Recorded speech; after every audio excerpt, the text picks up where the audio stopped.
la sortie de Béziers, le quartier de Montimas cachait Pomarède, un célèbre brigand qui détroussait les voyageurs. Il se terrait, disait-on, dans un souterrain qui reliait ses pins à la chapelle de Badonne. Il fut attrapé et décapité en 1843. De nos jours, ce quartier stocke un trésor que de nouveaux brigands font fructifier. Ce sont toutes les ordures ménagères de Béziers et de 22 communes alentours.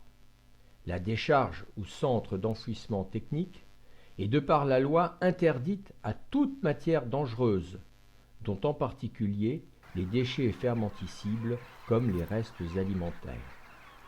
Mais de manière brutale, la commune autorise, le 31 décembre 2013, la décharge de toutes les ordures à Montimas, soit 40 000 tonnes.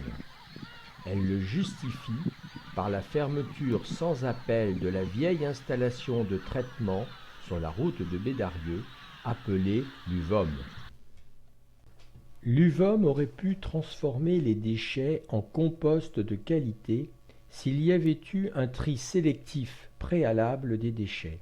Mais cela n'a jamais été le cas, et ce compost invendable, puant et enrichi de débris plastiques a fini en grande partie dans cette décharge.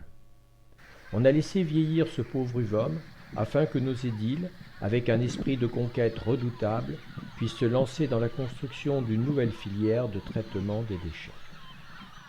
Quel sera ce nouvel UVOM ? Au cours d'une commission de suivi, l'agglomération justifie le choix d'un triage mécanique exclusif par l'affirmation suivante: il est très difficile d'éduquer chaque foyer biterrois, méprisant ainsi des habitants qui ne comprendraient pas les enjeux environnementaux et financiers du tri à la source. La commune s'oriente résolument vers le tri mécanique, donc peu discriminatif. Le compostage se fera dans un tunnel ventilé. Les résidus estimés au moins à 60% feront un combustible appelé CSR, pour lequel il faudra trouver une solution finale. Il faut savoir que la combustion des CSR est extrêmement toxique, nécessite des installations lourdes qui en France sont très mal surveillées. La commune jure, sous la pression des écologistes, qu'elle ne projette aucun incinérateur.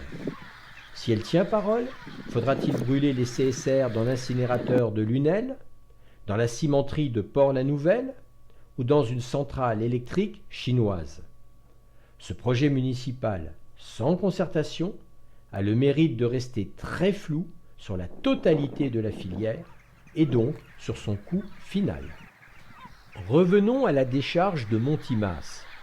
Elle a changé de fonction sans enquête préalable, puisqu'elle stocke maintenant les fermentescibles.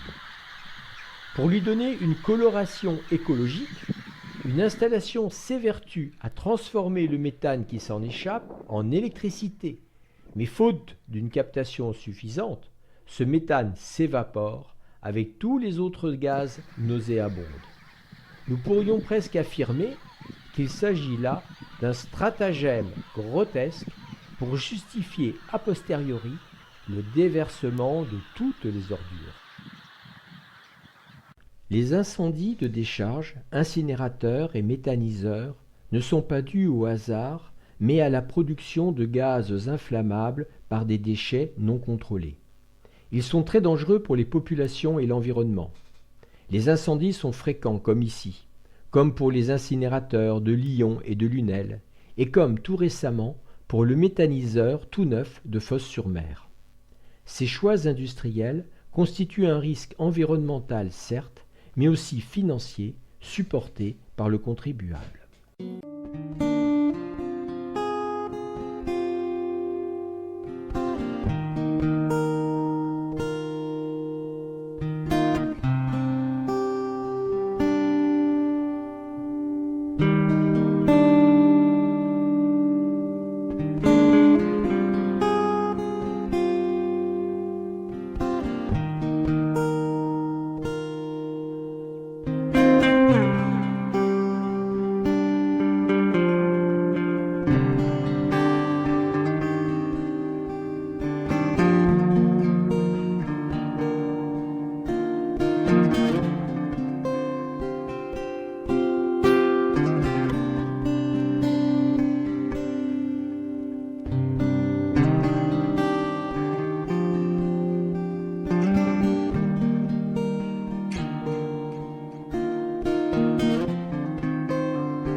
Le traitement des ordures ménagères est l'affaire de tous. Il est inadmissible qu'une commune ne respecte pas les lois régissant les décharges au grand mépris des riverains et se lance sans concertation dans une filière chère et incertaine. Comment pourra-t-elle promouvoir le tri sélectif si elle n'est pas elle-même exemplaire? Où se trouve donc le trésor de Pomarède? En comparaison, il se pourrait que si en Italie les ordures soient valorisées par la mafia, en France elles pourraient l'être par une filière industrielle administrativement correcte. Ce trésor, il est caché dans les installations coûteuses que nos élus affectionnent.